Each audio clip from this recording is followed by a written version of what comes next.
Whenever we discuss electric cars, there's always one thing that comes up. It's not batteries, it's not range, it's price. And people do have a point.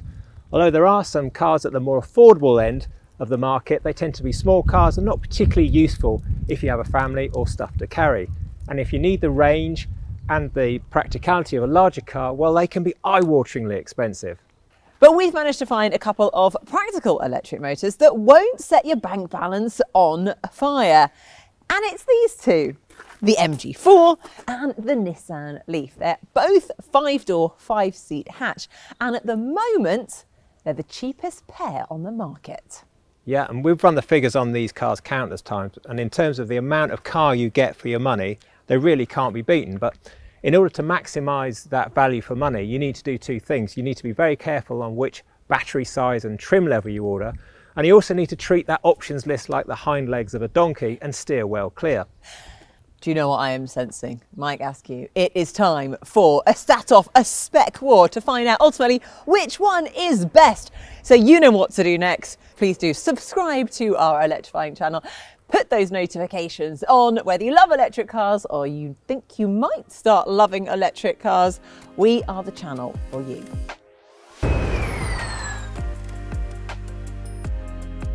Okay, come on, let's get on with this. All right, okay, let me go first because I'm quite excited about the list price of this. The official list price of the MG4 SE standard range is £26,995, which is 65 quid less than the cheapest Ford Focus. Not bad. Plus, you get just under 51 kilowatt hours of usable power and a range of 217 miles. Boom. What you got? Well, this is the Nissan LEAF. It's a 39 kilowatt Ascenta version, which is the cheapest car in the range.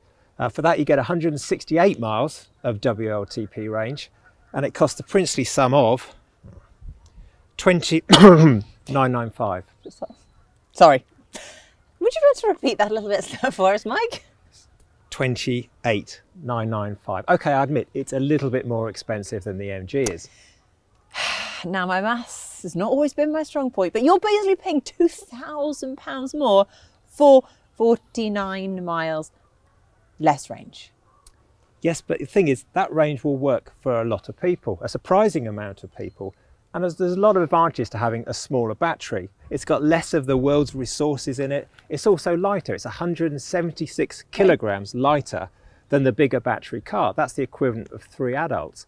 So that means it's more efficient. It does more miles per kilowatt. And when electricity prices are the way they are, that's a real advantage. Interesting. 3 adults? Depends who we're talking about. Definitely not 3 Wookiees. But anyway, that's beside the point. Okay, fine. I'll give you that one. Let's look at charging then, because this is where it gets quite interesting, because the MG4 standard range gets 6.6 kilowatt AC charging, but 117 kilowatt DC. So it means it's going to juice up pretty quickly. If you're doing a longer journey on a faster charger, in 37 minutes, you get 129 miles of range, which is going to be useful, right? I think you might have me there because like the MG, the LEAF can charge at 6.6 kilowatts on AC, okay, but is limited to just 50 kilowatts on DC. 50? Yes, 50. 50. Okay, cool. So even if you do find a faster CHAdeMO connector, and there are some out there, you won't be able to take advantage of it. But in terms of numbers, a 45-minute charge will give you about 101 miles of range.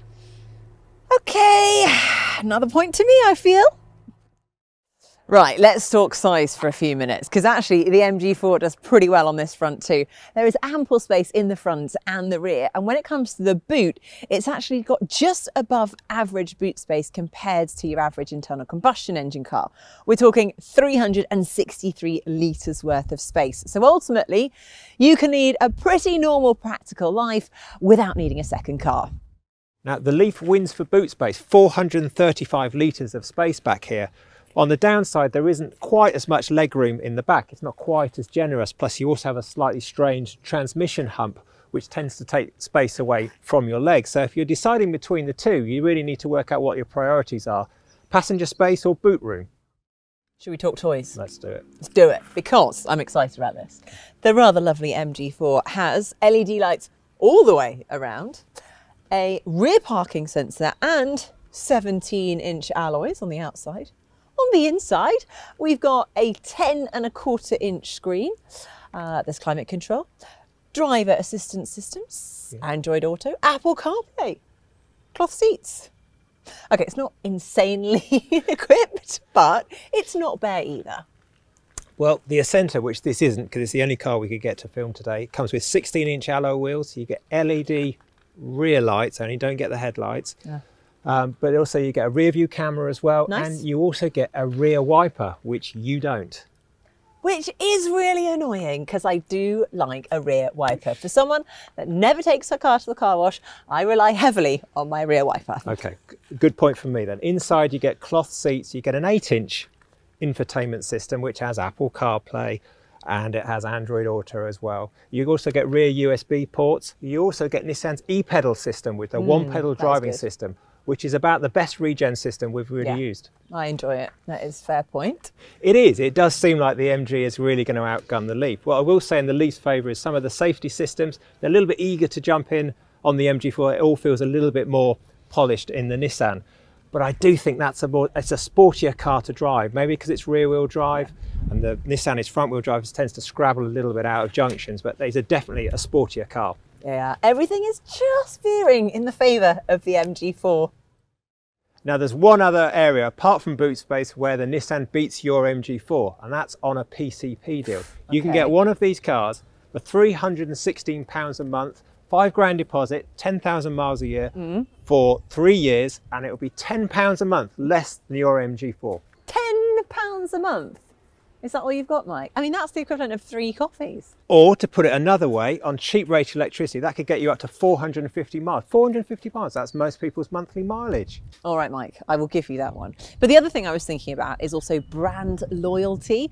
Now, MG has been around forever, but it's only recently that they've diversified into electric cars, whereas trusty old Nissan has been doing it for decades. So you can understand why somebody might just prefer to pick Nissan over MG. But you know what, Nikki? I think on balance, I would still choose the MG4. It does more of the things that matter. And if you're looking to simplify your experience, if you're going to go electric, it's the car to have. But you know what, Nikki? When people say to us there aren't any affordable, practical electric cars, I think these two prove otherwise. Well, Mike, I always knew you'd come to your senses. Couldn't agree more. I think it is today a clear win for the MG4. Let us know, have we got it right, in the comments below. And in the meantime, if you want to know any more about either of these two cars and the other models that come in their range, do head over to electrifying.com.